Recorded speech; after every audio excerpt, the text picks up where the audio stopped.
Hello, welcome again to this channel. We want to find the values of x that makes this determinant singular. And for a matrix to be singular, it simply means that its determinant is 0. That is, the condition that makes a matrix to be a singular matrix is that its determinant is 0. Now, for a 2 by 2 matrix, generally, the determinant is given by, let's say the matrix is the matrix A, B for the first row and C, D for the second row. The determinant is the product of the leading diagonal AD minus BC, the product of the other diagonal.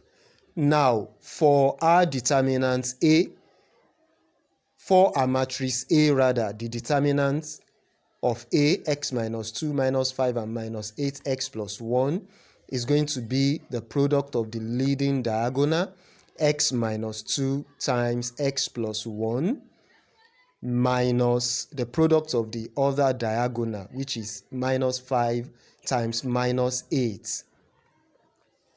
Then the first will give us, when we open the bracket, x squared plus x minus 2x minus 2, then minus 40, the product of minus 5 and minus 8. This is x squared minus x minus 42. Now, for this determinant to be singular, that is determinant of A to be singular, then the determinant must be equal to 0. So we equate the resulting quadratic expression for the determinant to 0. That is x squared minus x minus 42 is equal to 0. Now, the factors of minus 42 that will give us the middle term, minus 1, they are plus 6 and minus 7. So the quadratic equation factors as x plus 6 times x minus 7 equals to 0.